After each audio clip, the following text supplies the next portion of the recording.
नमस्कार, आप देख रहे हैं हिमाचल दस्तक वेब टीवी की प्रस्तुति दस्तक दिन भर। मैं आपके साथ पल्लवी। आइए नजर डालते हैं आज के मुख्य समाचारों पर। शराब के नशे में 2.5 वर्षीय बेटी की हत्या, पत्नी पर भी किया लोहे की रोड से हमला, पुलिस ने किया गिरफ्तार।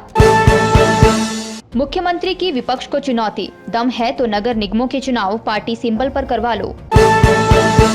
ड्यूटी एरिया के 10 से 12 किलोमीटर के दायरे में ही रहे टीचर, कोरोना के बढ़ते मामलों पर विभाग के आदेश। नहीं भरे बर्फबारी के जख्म, 3 NH, 1 स्टेट हाईवे समेत 295 सड़कें अभी भी बंद, कई इलाकों में बिजली गुल। TGT भर्ती की फाइल तैयार, सुलझने वाले हैं लंबित 2 मुख्य मामले।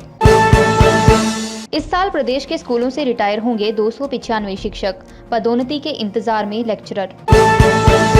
7,000 करोड़ हो जाएगी राज्य की सालाना लोन लिमिट, लेकिन हिमाचल को पर्यटन पर देना होगा ध्यान।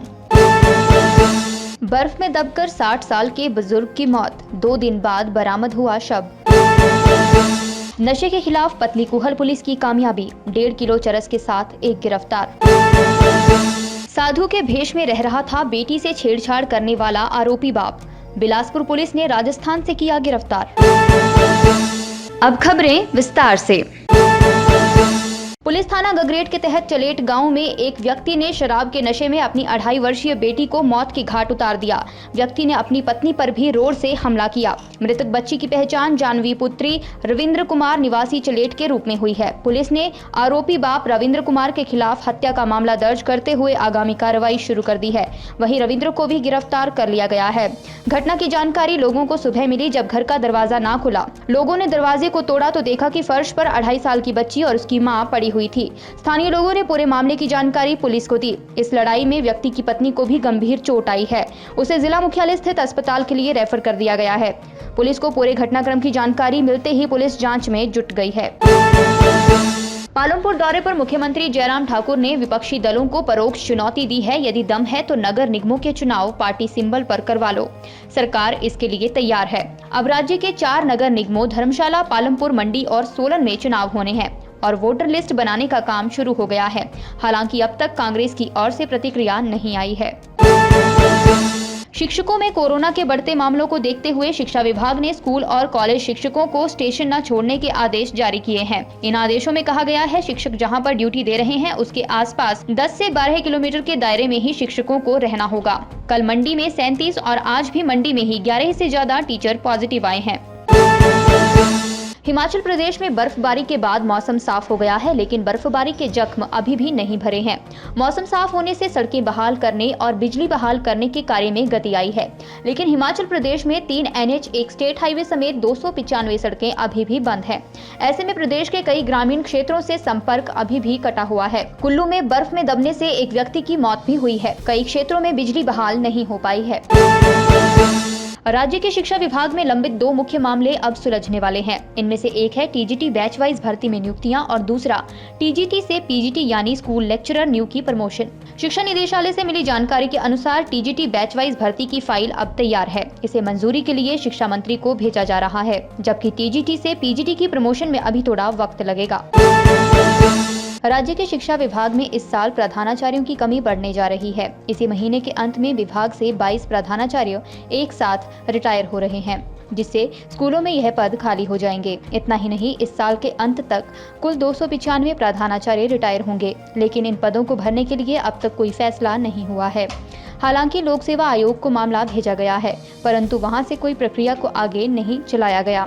ऐसे में इसी महीने 22 स्कूलों में तो प्रधानाचार्य नहीं होंगे। स्कूल कैडर के 236 प्रधानाचार्य सेवानिवृत्त होने जा रहे हैं। शिक्षा विभाग ने सेवानिवृत्त हो रहे प्रधानाचार्यों की सूची जारी कर दी है। शिक्षा विभाग में सेवानिवृत्त से रिक्त हो रहे शिक्षकों के पदों को भरने के लिए सरकार ने एडवांस में कमीशन को प्रस्ताव भेजा है। उनका कहना है, शिक्षा में गुणवत्ता के लिए स्टाफ सिलेक्शन कमीशन से शिक्षकों की भर्ती की जाएगी। वहीं भविष्य में शिक्षा विभाग में अध्यापकों के पद सृजित किए जाएंगे। हिमाचल की सालाना लोन लिमिट बढ़कर 7,000 करोड़ हो जाएगी। वर्तमान में ये करीब 5200 करोड़ है। राज्य अपने कुल सकल घरेलू उत्पाद का 3% ही लोन ले सकता है। अब 15वें वित्त आयोग ने इस 3% की लिमिट को 4% करने की सिफारिश की है। ये कोरोना काल में आर्थिकी को हुए नुकसान की भरपाई के तौर पर है, यानी 1% अतिरिक्त लोन अब राज्य सरकार ले पाएगी। इस कारण अगले साल से कुल लोन लिमिट भी करीब 7,000 करोड़ तक हो जाएगी। हालांकि ये राहत एक शर्त के साथ दी गई है। शर्त ये है कि हिमाचल को पर्यटन विकास पर ध्यान देना होगा। उपमंडल बंजार की ग्राम पंचायत तांदी के गांव सेरी में एक 60 वर्षीय बुजुर्ग की बर्फ में दबकर मौत हो जाने से सेरी गांव में गम का माहौल है। पुलिस से मिली जानकारी के अनुसार सेरी गांव के मान सिंह पुत्र मानदास गांव सेरी डाकघर जीबी बंजार 3 तारीख को बर्फबारी में निकला था, पर घर नहीं पहुंच पाया। परिवारजनों व ग्रामवासियों के तलाश करने पर शव बर्फ में 5 तारीख को दबा हुआ मिला। उधर पुलिस ने मौके पर पहुंचकर शव अपने कब्जे में लेकर शनिवार को शव का पोस्टमार्टम करवाकर परिजनों को सौंप दिया है।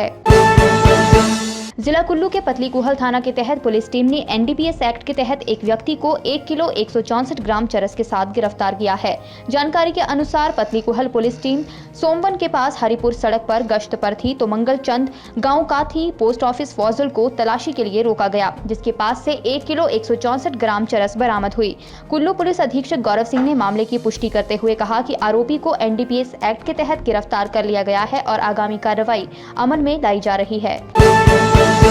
बिलासपुर पुलिस के पीओ सेल ने अदालत द्वारा उद्घोषित अपराधी को राजस्थान से गिरफ्तार करने में सफलता हासिल की है। पुलिस ने उद्घोषित अपराधी को थाना भराड़ी को सौंपकर आगामी कार्रवाई शुरू कर दी है।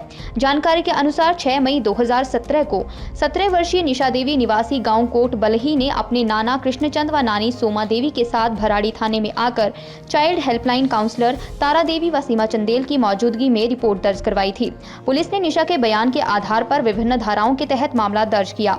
बाद में आरोपी चमन लाल अदालत में जमानत पर रिहा हो गया। इसके बाद अदालत द्वारा आरोपी के खिलाफ नोटिस जारी किए गए, लेकिन वह एक बार भी अदालत में पेश नहीं हुआ, जिस कारण अदालत ने 1 मई 2019 को आरोपी चमन लाल को उद्घोषित अपराधी घोषित कर दिया। पुलिस ने आरोपी को कई स्थानों पर तलाश किया, लेकिन वह बार बार भेष बदल कर बच जाता था। पुलिस पीओ सेल ने गत 4 फरवरी को गुप्त सूचना के आधार पर कुंडेश्वर महादेव मंदिर नजदीक गुड्डा कलां बाजार जिला पाली राजस्थान से उसे गिरफ्तार करने में सफलता हासिल की। आरोपी पिछले 3 वर्षों से अपना नाम बदलकर व वेशभूषा बदलकर साधु के भेष में रह रहा था।